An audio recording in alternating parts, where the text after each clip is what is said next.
My name is Captain Ibrahim Traoré. وہ اسلامی نظریات سے بہت زیادہ متاثر ہوتا ہے اور ظاہر ہے جس ملک میں رہتا ہے اس کی سب سے بڑی آبادی ہی مسلمانوں کی ہے۔ وہ فوج میں جاتا ہے اور اسے انتہا پسندوں کے خلاف وہ لڑتا ہے فوج کی طرف سے۔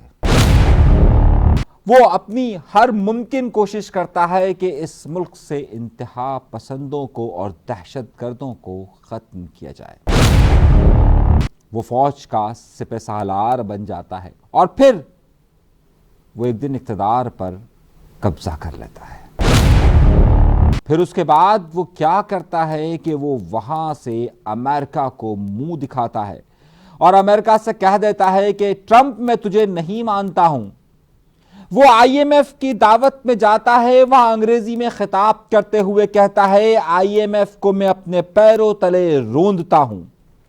وہ کرپٹ سیاستدانوں سے بیزار ہوتا ہے، وہ سیاستدانوں سے تمام دولت کو لے لیتا ہے اور پھر اقتدار پر آتا ہے۔ اسے معلوم ہوتا ہے کہ اس کے ملک میں موجود سونا کون لے کر جا رہا ہے، اس کو معلوم ہوتا ہے کہ اس کے ملک میں موجود معدنیات کون لے کر جا رہا ہوتا ہے، اسے معلوم ہوتا ہے کہ اس کے ملک میں ذرات کو کس طریقے سے تباہ کیا گیا ہے، اور پھر وہ دنیا کی تمام بڑی طاقتوں کو کہہ دیتا ہے کہ مجھے اب تمہاری ضرورت نہیں، میرے ملک کے لیے تمہارے تمام راستے بند ہیں۔ وہ وہاں پر موجود تمام کرپٹ سیاسی قوتوں کو پیروں تلے رون دیتا ہے، اور پھر یہ بات کوئی پرانی نہیں، یہ اسی سال کی بات ہے، اور پھر روس میں اس کا شاندار استقبال ہوتا ہے۔ آپ شاید جس کا ذہن میں تصور کر رہے ہیں یہ وہ نہیں ہے، بلکہ ایک ایسا ابھرتا ہوا نوجوان ہے کہ جس نے 37 سال کی عمر میں پوری دنیا کو حیران کر دیا۔ وہ دنیا کا دوسرا کم عمر ترین حکمران ہے۔ اس کے لہو میں کسی بادشاہ کا خون نہیں ہے، اس کے لہو میں کسی بیوروکریٹس کی آمیزش نہیں ہے، بلکہ وہ اپنی وطن سے محبت کرنے والا ایک ایسا نوجوان ہے کہ جس نے اس وقت پوری دنیا کی نظروں کو اپنی طرف لانے میں اہم کردار ادا کیا ہے۔ کون ہے یہ شخص؟ آئیے یہاں سے ہزاروں کلومیٹر دور چلتے ہیں اور ہزاروں کلومیٹر دور افریقہ کے ایک پسماندہ ترین ملک کی طرف آپ کو لے کے چلتا ہوں کہ جسے فرانس نے اپنی کالونی بنا کے رکھا تھا، جہاں پر فرانس نے اپنے ظلم اور جبر کی انتہا کر دی تھی، اور پھر جب فرانس نے اس کو آزادی بھی دی تو اس طریقے سے آزادی دی کہ وہاں کے سونے کے تمام ذخائر پر فرانس کا قبضہ تھا، وہاں کے تمام اگنے والی کپاس پر فرانس کا قبضہ تھا، وہاں پر موجود حکمران اور سیاسی جماعتوں کے رہنما اپنے بریف کیسز بھرتے تھے۔ کرپشن اپنے انتہا کو چھو رہی تھی، اور وہاں پر ایک طرف یہ کرپشن اپنے عروج کو چھو رہی تھی تو دوسری طرف وہاں پر مذہب کے نام پر دہشت گردی اپنے عروج پر پہنچ چکی تھی۔ ملک کے ایک بڑے حصے پر انتہا پسندوں نے قبضہ کر لیا تھا، اور پھر اس کے خلاف ایک فورس بنتی ہے، ایک فوج بنتی ہے۔ وہ اس فوج کی سربراہی کرتا ہے، اور پھر آخر کار وہ تنگ آ کر 35 سال کی عمر میں اس ملک کا حکمران بن جاتا ہے۔ دنیا کی نظر میں وہ ایک آمر ہوگا، لیکن اپنی قوم کی نظر میں وہ کس طرح ہے کہ اس نے پوری افریقہ کا ایک چھوٹا سا ملک، جس کا نام شاید آپ نے کبھی بھی نہیں سنا ہوگا لیکن آج ضرور سنیے، برکینا فاسو۔ برکینا فاسو میں ابراہیم ترور اس وقت صدر ہے، وہ آرمی کا بھی چیف ہے، اور صرف اس کی عمر 37 سال ہے۔ اس نے سن 2022 میں یہاں پر اقتدار حاصل کیا۔ اس نے سب سے پہلے وہاں پر امن و امان کو فوکس کیا، اور صرف ایک سال میں وہاں پر موجود تمام بین الاقوامی کمپنیوں کو اور فرانس کی مداخلت کو ختم کرتے ہوئے اسے نہ صرف سونا لے جانے سے منع کر دیا بلکہ وہاں کی کپاس اور تمام چیزوں سے اس نے فرانس کو روک دیا۔ پورا یورپ اس کے خلاف ہو گیا۔ وہ کھڑا ہوا اور اس نے تقریر کی۔ تقریر کا ایک چھوٹا سا کلپ سنیے۔ My name is Captain Ibrahim Traoré. جس میں وہ خود یہ کہہ رہا ہے کہ IMF نے جہاں پر بھی گیا اس نے اس ملک کو تباہ و برباد کر دیا. مجھے آئی ایم ایف کی ضرورت نہیں ہے. دنیا بھر کے وہ حکمران جو آئی ایم ایف کی طرف دیکھتے ہیں ان کے لیے سبق آموز تقریر کی ہے کہ اس نے یہ کہا کہ جس طریقے سے آئی ایم ایف دنیا بھر میں داخل ہوتا ہے وہ وہاں کی لوگوں کو کھا جاتا ہے, وہاں کی حکومتوں کو کمزور کر دیتا ہے اور پھر اسے قرض تلے ڈبو دیتا ہے. اس نے وہاں پر یہ کیا کہ تمام ایسی کمپنیاں کہ جو کہ معدنیات وہاں سے نکال کر لے کے جا رہی تھی, اور خاص طور پہ سونا, کوبالٹ اور اتنی قیمتی معدنیات, اس نے وہاں پر اس کی ریفائنری لگانا شروع کی. صرف 1.5 سال کے اندر اس نے وہاں پر بڑی بڑی ریفائنریاں لگا دی. کپاس جو وہاں سے جاتی تھی, وہاں کی سب سے بڑی پیداوار تھی, وہاں پر لوگوں کو ٹریکٹرز دیے اور کپاس کے لیے وہاں پر ایک اور کارخانے لگانا شروع کر دیے. اس نے وہاں پر سب سے زیادہ ٹماٹر موجود ہے, اس نے ٹماٹر کی وہاں پر پروسیسنگ کی, بڑی بڑی مشینیں چائنا سے منگوائی اور وہاں پر پروسیسنگ شروع کر دی. 2 سال کے اندر اس نے وہاں سے تمام کمپنیز کو بھگا کر اس ملک کو اپنے پاؤں پر نہ صرف کھڑا کیا بلکہ آئی ایم ایف جیسے ملکوں, آئی ایم ایف جیسے اداروں کو اس نے پیچھے چھوڑ دیا. اور تیسرا اس نے بڑا یہ کام کیا کہ وہاں پر انتہا پسندی کو ختم کیا. چوتھا بڑا کام اس نے یہ کیا کہ یہ, اگر آپ اس کی جگہ کو دیکھیے تو یہاں پر کوئی سمندر نہیں لگتا. اس کے باوجود اس نے ایک وہاں پر بہت بڑا ڈرائی پورٹ بنایا.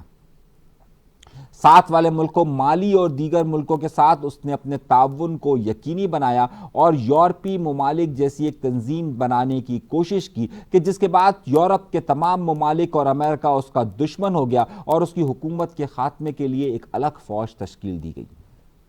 اگر دنیا بھر کے حکمرانوں کو اگر اس کی مثال دیکھنی ہے, اس بات کو چھوڑ دیجئے کہ وہ ڈکٹیٹر ہے یا جمہوریت پسند ہے, لیکن اگر ایک حکمران کے طور پر دیکھیے, ایک نوجوان کے طور پر دیکھیے, تو اس نے خود مختاری کی وہ مثال قائم کی ہے کہ جو موجودہ دور میں آپ کو شاید کہیں پر بھی نظر نہ ملے.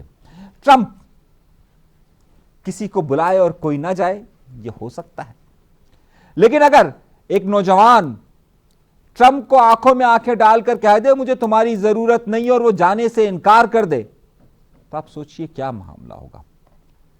آگے دنوں کے اندر وہ شخص کس جگہ پر کھڑا ہوگا. یہ بالکل اسی طریقے سے کہ جس طریقے سے لیبیا میں کرنل قذافی تھا. 2 سال کے اندر اس وقت اس شخص کی گونج پوری دنیا محسوس کر رہی ہے. پیوتن اسے بلاتا ہے. کیوں بلاتا ہے؟ کیونکہ پیوتن کو یہ معلوم ہے کہ یہ کچھ حد تک مارکسسٹ نظریات سے متاثر ہے. اب مارکسسٹ نظریہ کیا ہے؟ وہی کمیونزم, سوشلزم, کہ ہماری اگر پیداوار ہے تو اس کے مالک ہم ہیں, اگر ہماری زمین ہے تو اس کے مالک ہم ہیں, یہاں پر تمام لوگوں کو برابری کا درجہ دیا جائے گا. نیشنلسٹ مارکسزم سے متاثر نظر آتا ہے, جس پہ چائنا تھا کہ چین سب سے پہلے انگریزی روانی سے بولتا ہے. اور جب پیوتن اس کو بلاتا ہے تو پیوتن سے ملنے کے لیے جاتا ہے اور اس کا ایک شاندار استقبال پیوتن کرتا ہے. فرانس اور یورپ کی کالونی سے ہٹ کر اب اس نے روس اور چین کے ساتھ ہاتھ ملایا. 100 سال کی تاریخ میں یہ پہلی بار ہے کہ فرانس کو اس علاقے کے اندر بڑا دھچکا ملا اور 2 سال کے اندر اس شخص نے اپنے آپ کو ثابت کر دیا. عوام کے ساتھ گھل مل جاتا ہے, عوام کے ساتھ اس نے فرق کو ہٹایا. اس کا ایک بڑے مشہور قصے اس وقت موجود ہیں. یہ اپنے ملک آ رہا ہوتا ہے, ایک فضائیہ میں ایک جہاز ہوتا ہے, اس میں وی آئی پی کے لیے, بزنس لوگوں کے لیے ایک الگ جگہ بنی ہوئی ہوتی ہے اور عام اکنامی کلاس الگ ہوتی ہے. اس کے پاس بزنس کلاس کا ٹکٹ ہوتا ہے. وہ جاتا ہے تو جو وہاں پر اسٹاف موجود ہوتا ہے, ایئر ہوسٹس ہوتی ہے, وہ منع کر دیتی ہے آپ اندر نہیں جا سکتے. بولتا بھائی میرا ٹکٹ ہے یہ. اس کا حلیہ کپڑے بہت برے سے ہو رہے ہوتے ہیں, عام آدمی سے کپڑے ہوتے ہیں. وہ کہتا نہیں آپ نہیں جا سکتے. بھائی کیوں نہیں جا سکتے؟ میرے پاس ٹکٹ موجود ہے تو آپ مجھے اندر کرنے دیں. نہیں آپ جیسے لباس والے لوگ کہاں جا سکتے ہیں, یہ تو اشرافیہ کی جگہ ہے. اسے روک دیتے ہیں. وہ تحمل سے کہتا ہے کہ بھائی بات سنیے, مجھے جانے دیجیے اندر, میرے پاس ٹکٹ ہے. کہتے ہیں نہیں جانے دیں گے. پھر وہاں کے کچھ اسٹاف درمیان میں آتے ہیں اور پھر اس کو کہتے ہیں کہ ہاں بھائی اس کے پاس ٹکٹ ہے, تو پھر ایئر ہوسٹس اسے اندر بٹھا دیتی ہے. اب جہاز کا گھنٹوں کا سفر ہوتا ہے. سب کو کھانا سرو کیا جاتا ہے، اس کو کھانا نہیں دیا جاتا، سب کو سہولیات دی جاتی ہے، اسے نہیں دی جاتی، وہ پوائنٹرز نوٹ کر رہا ہوتا ہے۔ وہاں کے کچھ لوگ موجود ہوتے ہیں، وہ کہہ رہے ہیں اس کے ساتھ آپ اس طرح کا سلوک کیوں کر رہے ہیں؟ کہہ رہے نہیں چھوڑیے، یہ ویسا ہی یہ پتہ نہیں کہاں سے اٹھ کر آ گیا۔ اور پھر جہاز لینڈ کرتا ہے اس کے ملک میں، جیسے ہی لینڈ کرتا ہے تو جہاز جیسے ہی لینڈ ہوتا ہے تو ریڈ کارپیٹ بچھا ہوا ہوتا ہے۔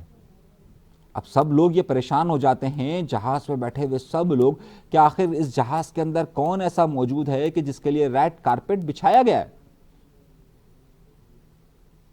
سب لوگ نکلنا شروع کرتے ہیں، لیکن کسی کا استقبال اس طریقے سے نہیں ہو رہا تھا۔ لیکن جیسے ہی وہ شخص سیڑھیاں اترتا ہے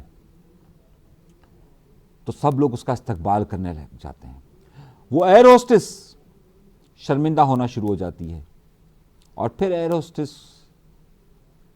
وہ جاب چھوڑ دیتی ہے، اور وہ پھر غریبوں کو اور خاص طور پہ سیاہ فام بچوں کو پڑھانے لگ جاتی ہے۔ اور وہ اپنے انٹرویو میں کہتی ہے، مجھے کسی نے نوکری سے نہیں نکالا، لیکن مجھے اس دن اتنی شرمندگی ہوئی کہ میں نے کتاب کو اس کے سرورق سے پڑھنے کی کوشش کی۔ اور اسی لیے ایک بڑا مشہور محاورہ کہا جاتا ہے کہ کسی بھی کتاب کو اس کے سرورق سے، یعنی اس کے اوپر کی جلد سے مت پہچانیے، اس کتاب کو اندر پڑھ کر دیکھیے۔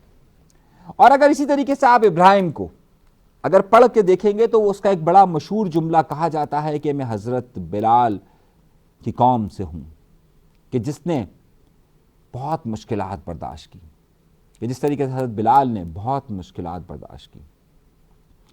میں بھی غلام تھا، اور میں بھی اپنے ملک اور اپنے لوگوں کے لیے آزادی چاہتا ہوں، اور اس کے لیے میں ہر قیمت ادا کرنے کے لیے تیار ہوں۔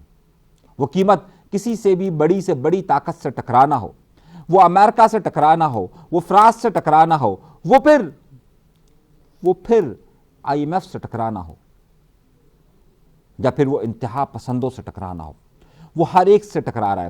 اس کو قتل کرنے کی کئی کوششیں ہو چکی ہیں، اسے ڈھونڈا جا رہا ہے، اس کے ساتھ چلنے والے لوگ اس سے انتہائی وفادار ہیں۔ ہر وقت اس کو دنیا بھر نے صرف ایک ہی لباس، اور وہ فوجی لباس کے اندر دیکھا ہوا ہے۔ یہ افریقہ کو ایک نئے اتحاد کی طرف لے کر جانا چاہتا ہے۔ یہ کہتا ہے کہ سونا جب میری زمین سے نکلتا ہے تو اسے ریفائن کر کر بیچنے کا حق میرے پاس ہی ہونا چاہیے، اور یہ سارا کا سارا پیسہ میری عوام کے اوپر لگنا چاہیے۔ اس نے کہا کہ جب ہم یہاں سے کپاس نکالتے ہیں تو پھر کپاس باہر کیوں جاتی ہے؟ کپاس کو پروسیس کرنے کا سارا سلسلہ اسی ملک سے ہونا چاہیے۔ وہ نئے ڈیمز بنا رہا ہے، وہ نئے ہاسپٹلز بنا رہا ہے۔ میں اس لیے ایک بات کر رہا ہوں آپ سے کہ اس پوری گفتگو میں 4 جز بڑے اہم ہیں۔ پہلا جز انداز حکمرانی، کہ اپنے آپ کو سمجھا جائے کہ سب سے بڑھ کر ہماری قوم اور ہمارا ملک ہے، ہمیں لوگ دوسروں کی غلامی سے آزاد ہونا چاہیے۔ دوسری بڑی بات، دوسرا اہم جز یہ کہ اپنے لوگوں کو کس طریقے سے پاؤں پر کھڑا کرنا ہے، یہاں پر ریفائنری سے لے کر انڈسٹریز سے لے کر ایگریکلچر کو کس طریقے سے بڑھانا ہے، اس سے دیکھا جائے۔ نمبر تیسری بات یہ کہ کس طریقے سے اپنے لوگوں کو سہولیات، بنیادی سہولیات دینی ہے، اور اسے ایک غلام قوم سے اشرافیہ میں تبدیل کرنا ہے۔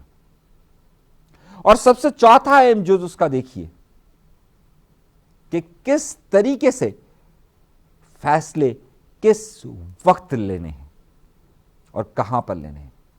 یہ ہوتا ہے انداز حکمرانی، اور آگے چل کر آپ کو ابراہیم بہت اوپر نظر آئے گا اگر اس کے خلاف سازشیں کر کر اسے ہٹانے کی کوشش نہ کی گئی تو۔ وہ جلد آپ کو افریقہ کو، نہ صرف اپنے ملک برکینا کو آگے لے کے جائے گا، بلکہ پورے افریقہ کے اوپر لے کر جائے گا۔ دنیا کے لیے ایک نئی مثال قائم ہونے والی ہے ابراہیم کے نام سے۔ چینل ضرور سبسکرائب کیجیے گا۔ اجازت دیجیے، اللہ نے کے مان۔